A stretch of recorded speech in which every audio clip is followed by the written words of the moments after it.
Story of Mary Poppins. Hello there. My name is Bert.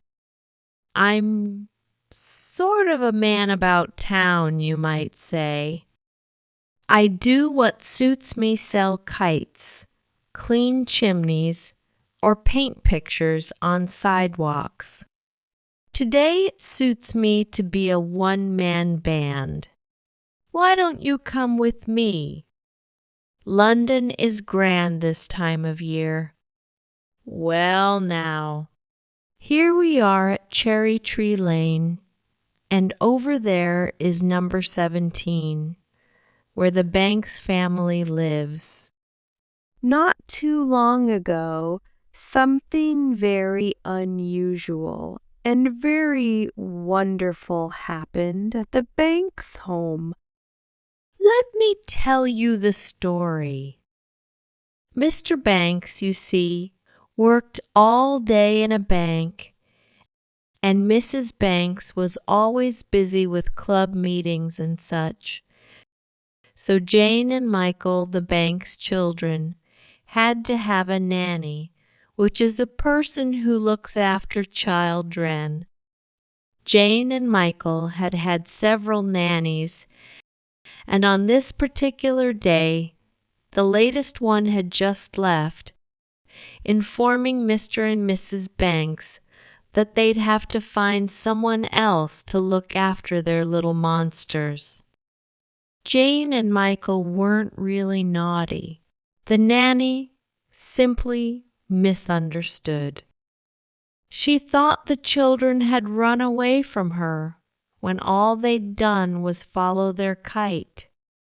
Constable Jones tried to explain when he brought the children home, but the nanny wouldn't listen. Now, Mr. and Mrs. Banks had to find still another nanny. The way to do that was to place an advertisement in the newspaper calling for someone firm and sensible. Jane and Michael, of course, had their own idea about the kind of person who should be their nanny. And to help their father, they wrote an advertisement for him. Wanted, a nanny. Must have cheery disposition, rosy cheeks, and be willing to play games. When Mr. Banks saw the children's advertisement, he called it ridiculous nonsense. He tore it up, threw it in the fireplace, and wrote the advertisement himself. But late that night a strange breeze blew down the Banks' chimney and carried the pieces up into the night sky. The next morning when Jane and Michael got up, the line of nannies they saw from their window stretched clear around the block. They were all waiting to be interviewed by Mr. Banks, and a firm and sensible lot they were. Not a rosy cheek among them. Jane looked at the nannies in dismay. I don't understand, Michael. They're not what we advertised for at all. But just then, a wind started blowing from the east. Down Cherry Tree Lane the east wind blew, growing stronger and stronger. Finally, it picked up all those firm and sensible nannies and blew them away. Before Mr. Banks even knew they were there, every last one of them was gone. Jane and Michael watched in glee from the nursery window. Then, riding toward them on the east wind, a person holding a black umbrella approached. Oh, look, Michael! It's her! Our nanny! Rosy cheeks and everything. The rosy-cheeked person landed on the doorstep of Number 17. she promptly marched in and said, "Mr. Banks, I am the new nanny." And before Mr. Banks even knew what had happened, she slid up the banister to the nursery. "My name is Mary Poppins," she said, taking off her coat and hat. "Come along, children. We'll begin with a game called Let's Tidy Up the Nursery." Jane didn't like the sound of that. "Are you sure it's a game, Mary Poppins?"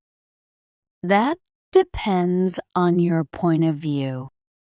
You see, in every job that must be done, there is an element of fun. You find the fun and snap. The job's a game." Mary Poppins snapped her fingers, and sure enough, Let's Tidy Up the Nursery became a magical game. Toys put themselves away, beds made themselves, clothes hung themselves up, and soon the nursery was neat as a pin. The children were delighted. "Mary Poppins, you're wonderful." "Of course. And now you must get some sleep. Tomorrow we'll have an outing in the park." The next day, it suited me to be a sidewalk artist, and I was drawing pictures in chalk when I looked up and saw Mary Poppins and the children. "You're lucky children indeed. When you're with Mary Poppins, magic just seems to happen. How about a bit of magic right now, Mary Poppins?" "No one's looking." "Well, if we must, we must. Now line up and jump." Suddenly, we found ourselves inside one of my sidewalk pictures at a county fair. All four of us took a ride on a carousel, and then Mary Poppins rode her horse right off the carousel, and ours followed. We joined a fox hunt and entered a horse race. Oh, we had a jolly time! That evening, when Mary Poppins tucked the children in, Jane had a request. "Oh, Mary Poppins! We had the most wonderful day. Promise you'll never leave us." "That's a pie crust promise easily made, easily broken. I shall stay until the wind changes. Now go to sleep."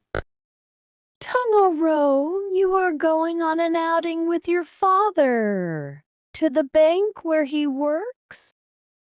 Jane and Michael were surprised. "Really? Father has never taken us anywhere before."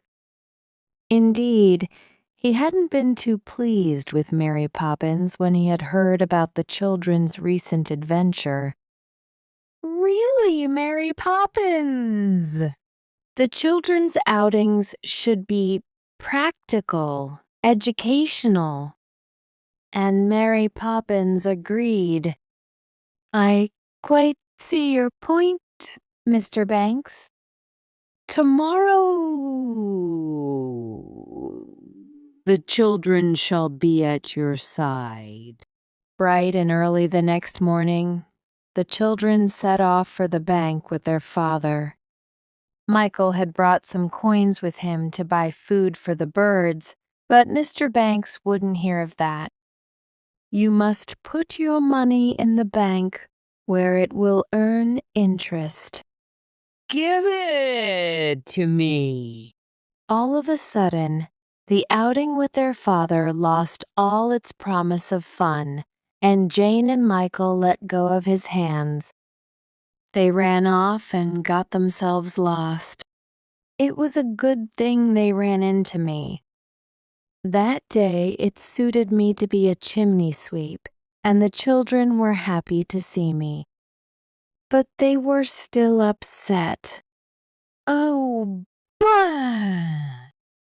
Father tried to take Michael's money. He doesn't like us at all. I put a stop to that kind of talk. Your father loves you very much. It's him I feel sorry for. There he is all day in that cold, heartless bank and nothing to keep him company but money. That made them think twice. Jane and Michael decided to apologize. Come along then, I said. It's my day to clean your chimney. I'll take you home. But before I could even get started on their chimney, Mary Poppins had a surprise for us. In a twinkling, she whisked us all up the chimney and out onto the rooftop. We gazed out over the rooftops of London. What a beautiful sight, said I. And who gets to see it from up here but the birds, the stars, and the chimney sweeps? We danced and sang and had a regular party. When you're with Mary Poppins, the most magical things seem to happen. Jane and Michael felt much better after their party on the rooftop, and they went straight to their father. Michael offered him his coins to put in the bank. Mr. Banks smiled. Keep your money, Michael. I was only doing what I thought best for you, but now I see that money isn't that important. It's having fun that counts at your age, and from now on I'm going to spend a lot more time with you both. And Mr. Banks gave the children a hug and went off to make them a kite. Then the whole Banks family went to the park together for the first time in ever so long. They flew their kite and had a grand time.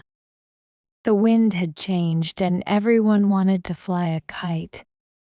I was the only one who noticed Mary Poppins sailing away on the west wind. Goodbye, Mary Poppins, I waved. Don't stay away too long. The end. Thanks for watching the video. Don't forget to like the video and subscribe to our channel for more helpful content. Share your thoughts in the comments.